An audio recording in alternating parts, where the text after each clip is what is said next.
Hey, welcome to the video blog. Thanks for tuning us in. I want to share with you our prayer update for September 3rd, 2008. So we've been getting two questions quite a lot. The first one is, where is your church? And the second one is, what do you call it? Well, there's one very simple answer to both of those questions, and that is, we don't know yet. The third question that we often hear is, so what do you do as a church planter? Well, here's a stab at it. It's kind of a complicated answer. But over the month of July and August, we've really spent the time moving into our home, and we've started to get into this community. The last of our boxes are finally unpacked, and the house is starting to feel like a home. The boys have kept busy these last couple of months with swimming lessons and taekwondo, piano and drums. And they've also made quite a few friends in the neighborhood. The neighborhood gang has spent a lot of time actually in the boys' room. We call it the dormitory. It's equipped with a refrigerator, an air hockey table, a couch, a stereo system, DVD player, so there's plenty of stuff to do in there. And we've actually had the opportunity to have a couple of the boys from the neighborhood over for dinner even. And we even managed one sleepover for the boys' birthday.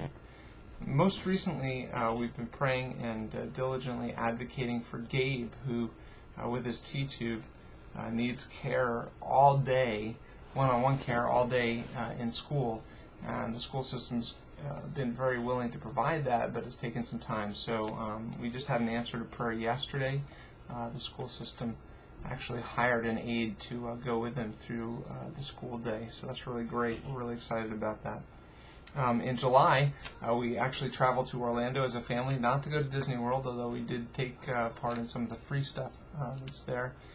But we went to the United Methodist School of Congregational Development, and Janet and I were actually able to attend a lot of that and get training as church planters. Then we were off to boot camp for continued training, or at least I was. I went to Dallas, and Janet joined me via video like this over the web, and we had boot camp with Jim Griffith.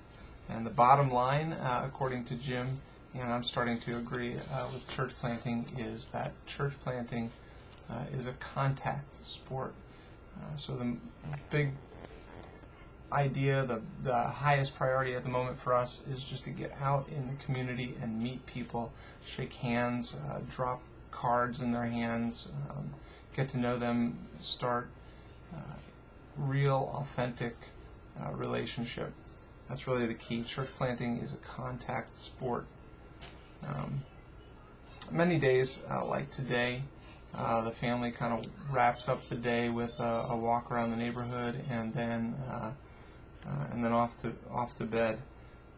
Janet last night got involved in a book club and met some new people that way. So there are things going on in the community that we're getting hooked up with. Most of all, we just need to really listen hard for the Holy Spirit, and we've been praying that God would go in front of us and prepare the way, prepare people for relationships, so that we can introduce them to Him. So we have a couple of prayer requests if you want to pray with us. The first is for Gabriel, just for continued healing of his airway, and he has surgery coming up at the end of September. The next prayer request is for Gabe, Elliot, and Nate, just for continued transition to this new home and for continued success with new friends. For Janet and I, for new friendships in this new place. And for the Cleveland church that we're trying to plant, that God would put us in touch with the Lydias. You might have read about Lydia in Acts 16, the Priscillas and Aquilas, people from Acts 18. These are people we know are living in our community already, and they're people who know the Lord, are open to a new relationship with Christ, and who will be instrumental partners in establishing the local church. We're praying for an intercessory prayer team. These are people who don't have any vested interest in the church, but who we can turn to with any kind of a prayer request, confidential or otherwise, and get prayer, and who will pray with us regularly, daily actually. So we're trying to build that kind of a team. And finally, we ask prayers for our anniversary vacation. Janet and I are going to get away to Denver from September 9th through 15th to celebrate our 15th wedding anniversary, which was actually July 10th. Hey, listen, we thank God for you and for your partnership, and thank you so much for tuning in. Let us know how we can pray for you. Email us at mail, M-A-I-L, at davidwehrle.com or davidandjanet.net, and let us know how we can pray for you. Stay in touch. Now listen, as a sneak preview, we're going to be involved in an event coming up that you can pray for as well, which is sponsored by Mount Zion Church, which is a Methodist church in the area. It's a country and western concert. That's what the event is. For some 20,000 people, we'll be sponsoring the Children's Tent, a place where kids can come and take a little time out and have a little fun. So I would ask you to pray for that. And as a sneak preview, we're kind of revealing an idea we have about a church name and logo and identity. So I'm going to show this to you, and I would love to have your feedback on it. Here's the first idea. Ooh, that's bright. You can't really see it, can you?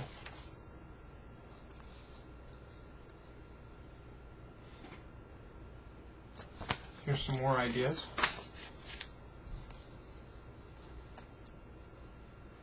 It's better, isn't it? No, no better.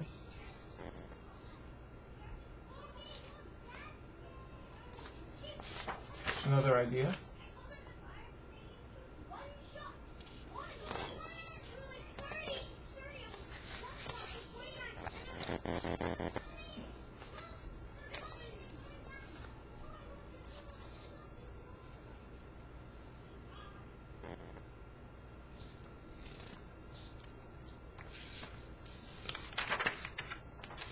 These are all just logo ideas.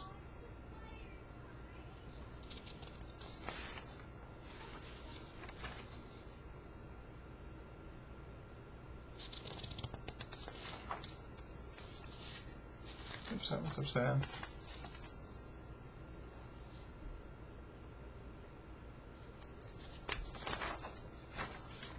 So anyway, let us know what you think about those, and which one you think is going to work well and which one you like. That would be very helpful, any kind of feedback you can offer. Hey, God bless you, and thank you for tuning in again. Bye.